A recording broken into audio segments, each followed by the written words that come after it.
Spire.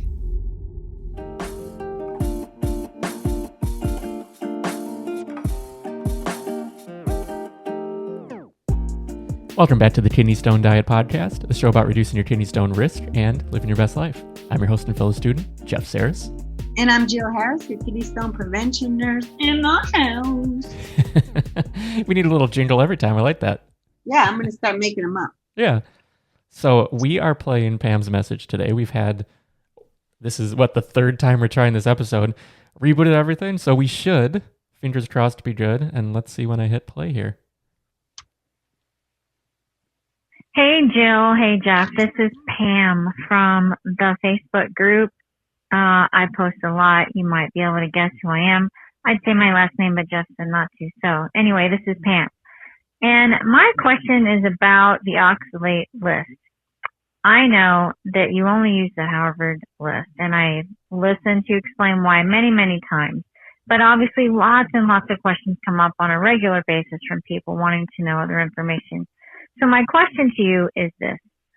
For example, I just checked now to make sure I'm not misspeaking. Coconut is not on the Harvard oxalate list. And yet, lots of people in the group drink coconut milk, eat coconut chips, and I've seen you comment before that coconut's fine, coconut is low. So apparently there's a study out there somewhere, I'm guessing, that said coconut's low, and you trust that information. So my question is, why can't that be added to your list? Instead of having it just be the Harvard list, have it be just a list and have Harvard next to the entries that were tested by Harvard, and have, Jill's stamp of approval next to the ones that weren't, but that you still believe are trustworthy, right? Quinoa comes up a lot. Quinoa's actually high. Oh, you say it's high. Everyone says it's high. So obviously there's been studies done on quinoa and people think it's high. So why not have quinoa on there on the not safe list, and just notate that it wasn't from Harvard, right? Macadamia nuts, that's a big one for me. I eat macadamia nuts almost every day, honestly, and they're not on the list, but I found studies on my own that said they were low, actually lower than a lot of the nuts that are even on the safe list, so I eat macadamia nuts. I'm just wondering, in an effort to help people more, why don't you take some of this information from other sources and include it so that it's readily available for people, is what I'd like to know. Another example is things like probiotics. There's another doctor I had asked you about recently to see if he was, legitimate or a quack, and you're like, no, he's a legit guy. So I've been reading about some of his stuff, and he talks about probiotics being helpful in degrading oxalate.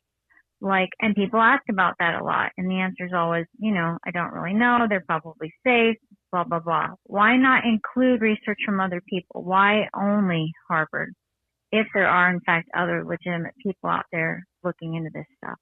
That was a long question, and I apologize, and you're going to make fun of me, and that's what I look forward to. I hope this makes it on the show. I'll talk to you soon. Bye.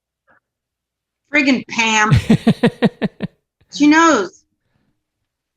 Okay, Pam. So I like Pam extra because she always asks interesting questions. So I hear what she's saying.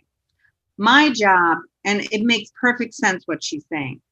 My job is to keep things as easy as possible for people. So first of all, I'm not going to speak about pills as far as probiotics are good or bad. I personally believe there's been a lot of studies that say probiotics, they're kind of out if they're really that helpful. Prebiotics, on the other hand, are in right now. So there's conflicting studies on a lot of things. We talk about diet as in food. So, if people want to take probiotics or prebiotics, then they can discuss that with their doctor. That's the end of that. As far as the foods, I don't think I've ever said quinoa is high. I know people say quinoa is high. I have always said we don't know because Harvard didn't study it. So because I'm promoting that list, I really like to keep it concise. It's Harvard's list. I don't touch it. This is what they say. Now, she's saying, could I add the list could I add on that list or put a little asterisk or something else? Here was a study that says these things are okay.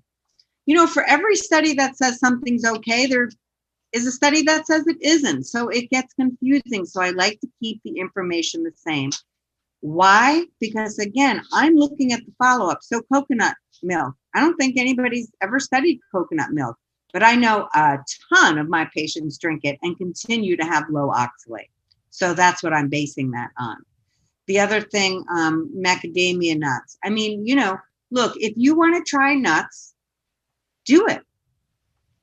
Do a urine collection to see, or if you want to try anything that's not on the Harvard list, I always tell people, make sure you're eating those foods that have not been studied by Harvard. When you do your follow-up collection, get your normal amounts of calcium, and you'll see what it does to you. I've never had somebody come back with a higher oxalate level because they're eating it within portion size. I don't want to confuse it. It's easier for me to say if Harvard hasn't studied it, have it in a portion size once or twice a week, normal portion size, because you're still getting to add it to your diet. I'm just telling people not to overdo it, right? So coconut milk, somebody should study it because my patients drink a lot of it and they're not having any oxalate problem. For people who have cholesterol issues, though, that may not be the best choice for you because of the high saturated fat. So I understand what Pam's saying. I don't want to toy with that Harvard list too much. I just don't. It's not my list. I like to keep things as easy as possible. I have found Pam is somebody who likes to really delve deep. Most people do not. So I have found in 21 years that when you keep things, of course, correct, but also simple, you get longer term compliance. Okay. Pam will not be happy with that answer because I know Pam and I understand that she won't.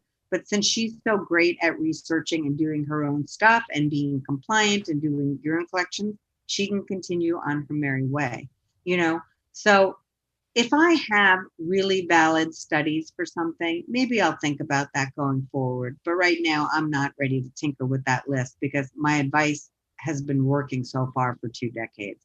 Now, I invite her to write me in an email and challenge me on that.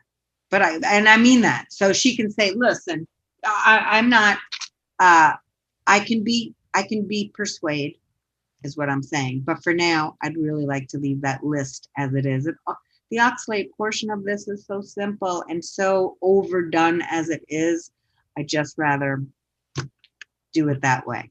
Yeah, for sure. Yeah. And I could, maybe I'm being like really inflexible here. Like I said, I'm open, people. Well, yeah, you've trusted it, though, for over 20 years. So it makes sense because this is from the follow-ups, like you said, and all of the experience with thousands of patients. Like, for a fact that those are the concrete sort of answers to the questions for those specific foods. Yeah, and what people come to me with, they're so confused as it is by oxalates. So I have just learned to really streamline this as much as possible, right? So that's why I don't tinker with their list or add things. On Dr. Koh's list, we did do a couple things on the original article, How to Eat a Low Oxalate Diet, on his website at kidneystone.uchicago.edu. And he and I authored an article over there. And we did make some changes to a couple foods that have, and maybe we'll do it in the future. I'm out on it right now, though. Yeah. For now, yeah, it's sort of don't fix what ain't broken kind of thing for right now. Yeah. But there is, like she's very right on point. There is so much other information out there. It's just, right now the focus is on the single source of excuse me, the single source of information regarding oxalate. And like you said, it's one part of a much larger picture for the kidney stone diet itself. Yes. The more I am changing things about oxalate or discussing oxalate, I like to calm people down, give them the basic rules about it. And from there, they find themselves, oh, I get that. And then they can also tackle the other things that are so extremely important, like the salt and the sugar part, and overeating meat protein and not getting enough fluids and getting some calcium because they haven't their whole adult life, So those are the things I'm much more focused on. Again, I understand what Pam's saying and it makes perfect sense. And Pam is another level, which I really appreciate about her. That's a wonderful thing that she really takes what she learns and then just brings it into, she hones down into it. most people are not like that, and they really just want some basic information so they can start their journey, and then maybe later on. So I challenge her to challenge me. If she'd like to do that, I'm open to it. Yeah, for sure. Yeah, because this is the framework of the kidney stone diet and how you've experienced it. But I mean, who knows? Maybe there is actually room for like an advanced framework for people who are really like already super health conscious, very dialed in on like fine detail. Like maybe down the line, that is something that would be part of the platform. 100%. That's why I'm saying I think it's a brilliant question. I'm thrilled that she asked it. I'm open to it. I'm not doing anything right now, but I'm open to it. For sure. I understand what she's saying. It makes perfect sense. Yeah, for sure. And it's all about the results. Yeah, whatever gets the best results, that's the path that you're going to take. So exactly. Yeah, thanks so much, Pam, for the question. And for anyone else with a question, it's 773-789-8763 is the phone number where you can leave a question for Jill to answer in a future episode. And if you're watching on YouTube, we'd love a thumbs up and subscribe and hit that little bell to be notified when the next episode comes out. We drop a new episode every Tuesday. We're also everywhere, Apple Podcasts, Spotify, anywhere that you listen to podcasts. And then you have the website, kidneystonediet.com, where there's the free weekly newsletter, the free recipes, all the blog posts, all the content. And then we also have the kidney stone prevention course, the kidney stone diet meal plans, so much information out there, and all the different resources like the oxalate list, like the protein calculator, all of these things where we've done our best to make kidneystonediet.com the central hub where you can find everything that you need, whether you want to go a completely self-directed route or if you want to work with Jill through the course and through group calls and everything. But everything's there at kidneystonediet.com. So yeah. I think that's a good place to wrap for this week. Thanks so much. Pam. Yeah, thanks for your call. And we will check in with everyone next week. See ya.